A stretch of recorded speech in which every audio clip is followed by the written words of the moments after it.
तो hello everyone, कैसे हैं आप लोग। उम्मीद करते हैं अच्छे होंगे। इस वीडियो लेक्चर में हम डिस्कस करने वाले हैं एनएससी यूनिवर्सिटी के एक टॉपिक जो कि है बौद्ध धर्म। ठीक है, तो इस वीडियो लेक्चर में हम बौद्ध धर्म को कम्प्लीटली पढ़ेंगे और इससे रिलेटेड जितने भी इंपॉर्टेंट पॉइंट है जो कि आपका एग्जाम पॉइंट ऑफ व्यू से इंपॉर्टेंट रहने वाला है, उन सभी पॉइंट को हम इस वीडियो लेक्चर में कवर करेंगे। ठीक है, तो चलिए वीडियो लेक्चर को स्टार्ट करते हैं। वीडियो लेक्चर को स्टार्ट करने से पहले अगर हमारे यूट्यूब चैनल में नए हैं तो यूट्यूब चैनल को जरूर सब्सक्राइब कर लीजिएगा ताकि आने वाले हर वीडियो का नोटिफिकेशन आपके पास जल्द पहुंचे। तो चलिए वीडियो लेक्चर को स्टार्ट करते हैं।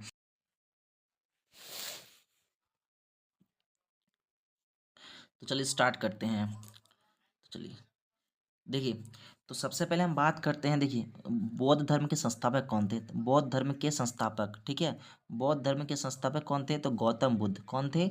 गौतम बुद्ध थे। कौन थे? गौतम बुद्ध थे। ठीक है, तो बात करते हैं गौतम बुद्ध का जन्म कब हुआ था। तो 563 ईसा पूर्व में हुआ था। कपिलवस्तु लुम्बिनी नेपाल में इसका जन्म हुआ था। ठीक है, जन्म हुआ था। जन्म की अगर प्रतीक की अगर बात करते हैं तो कमल एवं सांड जन्म का प्रतीक है।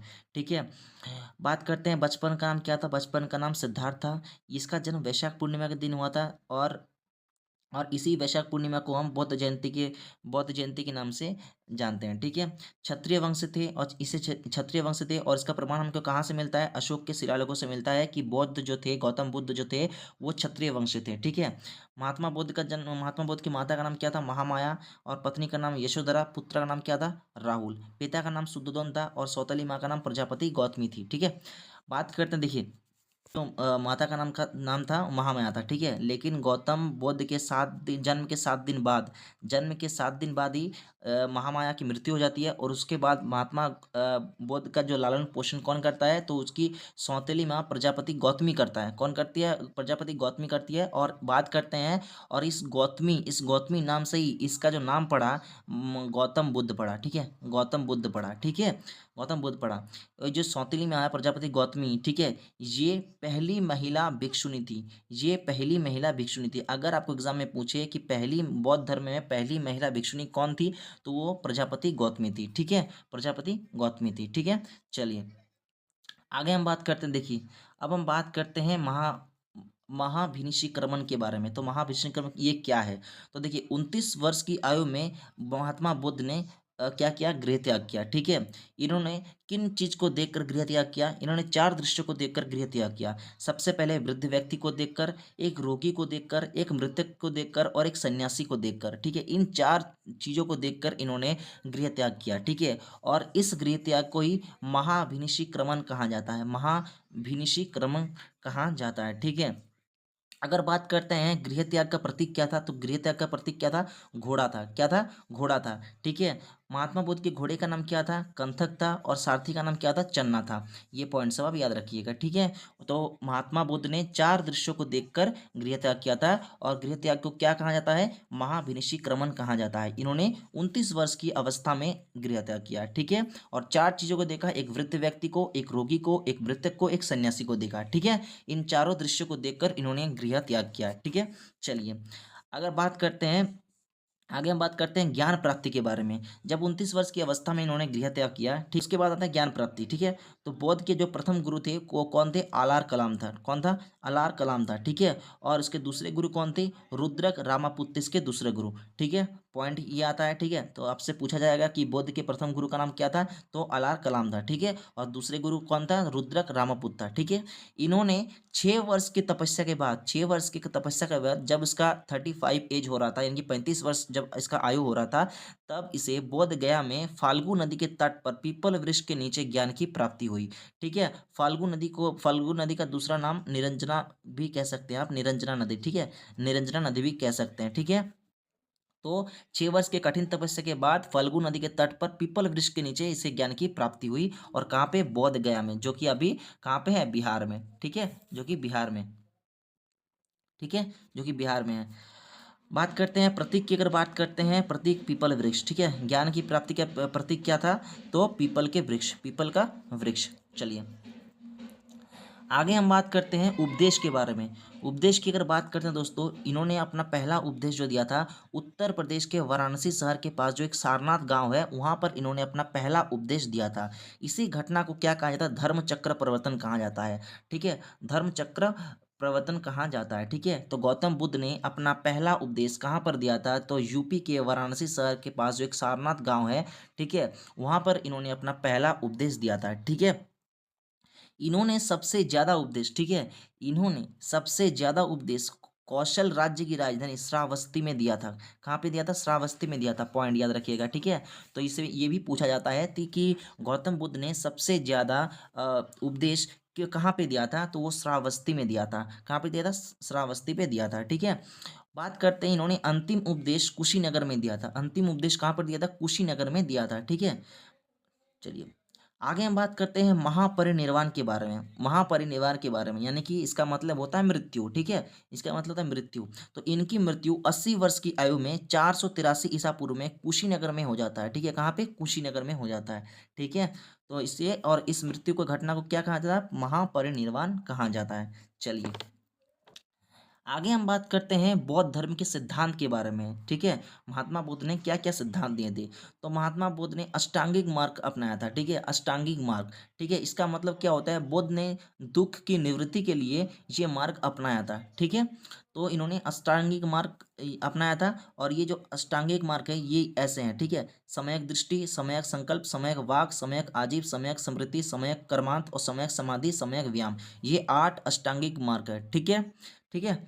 बौद्ध धर्म में त्रिरत्न थे, बौद्ध, धम्म और संघ, ये पॉइंट याद रखिएगा कि बौद्ध धर्म में कितने रत्न है, तो त्रिरत्न है, और ये त्रिरत्न का नाम क्या है, बौद्ध, धम्म और संघ, ठीक है, ठीक है। चलिए उसके बाद अगर बात करते हैं, देखिए बौद्ध धर्म जो थे, बौद्ध धर्म में ईश्वर और आत्मा को नहीं मानता था, ना तो ये ईश्वर को मानता था, ना ही आत्मा को मानता था, ठीक है। चलिए आगे हम बात करते हैं, देखिए अब बात करते हैं बौद्ध धर्म के साहित्य के बारे में, ठीक है, जो कि मोस्ट इंपॉर्टेंट पॉइंट में से एक है, ठीक है। तो बौद्ध धर्म के त्रिपिटक थे, एक सूत पिटक, विनय पिटक और अधिभम पिटक, अभिधम पिटक, ठीक है। अगर पूछे कि त्रिपिटक कौन से धर्म में है, तो बौद्ध धर्म में, तो वो त्रिपिटक के नाम कौन कौन से, एक सूत पिटक, विनय पिटक, अभिधम पिटक, ठीक है। नेक्स्ट हम बात करते हैं बौद्ध चरित्र के बारे में। बौद्ध चरित्र की बात में, ये किसके द्वारा लिखा गया था, ये अश्वघोष द्वारा लिखा गया था, ठीक है। और ये जो बौद्ध चरित्र में क्या है, तो ये बुद्ध के जीवन के बारे में लिखा हुआ है, ठीक है। उसके जीवन के बारे में पूरा इसका विवरण दिया गया है बौद्ध चरित्र में, ठीक है। दिव्यदन ये भी एक बौद्ध साहित्य है, ठीक है। मिहिर दीपानो ये भी एक बौद्ध साहित्य है, जो किसके द्वारा लिखा गया, नागसेन द्वारा लिखा गया है, ठीक है। बात कर दीपवंश और महावंश, दीपवंश और महावंश ये जो है, ये सीली साहित्य है, ठीक है। सिहली साहित्य है जो कि श्रीलंका में है, ठीक है, जो कि श्रीलंका से संबंधित है, ठीक है। सिहली साहित्य, दीपवंश और महावंश, ठीक है। उसके बाद हम बात करते हैं जातक कथा के बारे में। तो जातक कथा जो है, ये बौद्ध के जन्म की कहानियों के बारे में दिया गया है, ठीक है। बौद्ध की जितने भी बौद्ध के जन्म के टाइम पे कहानियों का ये पूरा विवरण है जातक कथा में, ठीक है। और ये कौन से लैंग्वेज में लिखा गया, ये पाली लैंग्वेज में लिखा गया। कौन से लैंग्वेज में लिखा गया, पाली लैंग्वेज में लिखा गया है। चलिए आगे हम बात करते हैं बौद्ध संगीति के बारे में। बौद्ध संगीति के बारे में बात करते हैं, देखिए सबसे पहले बात करते हैं, देखिए बौद्ध जो संगीति हुआ था, जो सम्मेलन हुआ था, वो 4 सम्मेलन हुआ था, ठीक है। बौद्ध संगीति कितना हुआ था, टोटल 4 हुआ था। प्रथम बौद्ध जो संगीति हुआ था वो 483 ईसा पूर्व में हुआ था, और कौन से जगह पे हुआ था, वो राजगृह में हुआ था, ठीक है। अध्यक्ष कौन थे, ठीक है, यहाँ पर लिख लीजिएगा अध्यक्ष, ठीक है। अध्यक्ष कौन थे उस टाइम पे, महाकश्यप अध्यक्ष थे। और बात करते हैं किस उस टाइम पे किसका शासनकाल चल रहा था, तो अजात शत्रु का चल रहा था। किसका, अजात शत्रु का। द्वितीय बौद्ध संगीति 383 ईसा पूर्व में हुआ था, वैशाली में हुआ था। अध्यक्ष कौन था, सभा कमी। और किसके शासनकाल में हुआ था, कालाशोक के शासनकाल में हुआ था। तृतीय बौद्ध संगीति 250 ईसा पूर्व में हुआ था, किस जगह पे हुआ था, पाटलिपुत्र में हुआ था।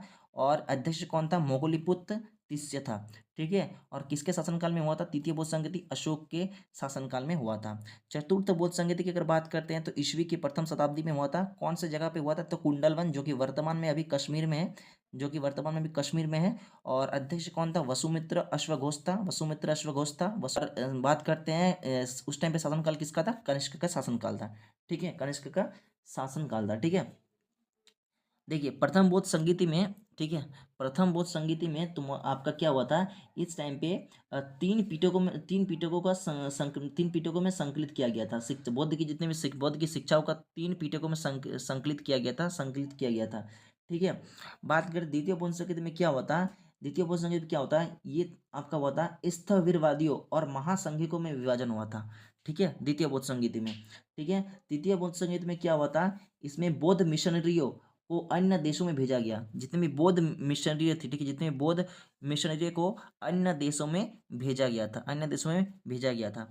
चतुर्थ बौद्ध संगीत में क्या हुआ था, चतुर्थ बौद्ध संगीत में क्या हुआ था इस टाइम पे, ये आपका याद रखिएगा, ये हीनयान, ठीक है, महायान और हीनयान, ये दोनों आपस में विभाजित हो गया, ठीक है। चतुर्थ बौद्ध संगीति में एग्जाम में डायरेक्टली क्वेश्चन पूछा जाता है कि हीनयान और महायान जो दो संप्रदाय थे, ठीक है, वो कौन से संगीति में विभाजित हो गया, तो ये चौथी संगीति में विभाजित हो गया, ठीक है, हीनयान और महायान, ठीक है, हीनयान और महायान, ठीक है। चलिए नेक्स्ट बात करते हैं हम बौद्ध धर्म के संप्रदाय के बारे में, ठीक है।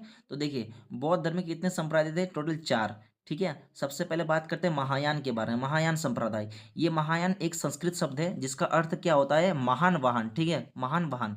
ये बौद्ध की स्वर्गीयता और बुद्ध की मूर्ति पूजा और बुद्ध के प्रकृति के प्रतीक बोधिसत्व में विश्वास करता था, महायान संप्रदाय के जितने भी थे, ठीक है। हीनयान संप्रदाय की अगर बात करते हैं तो इसका अर्थ होता है छोटा वाहन, ठीक है।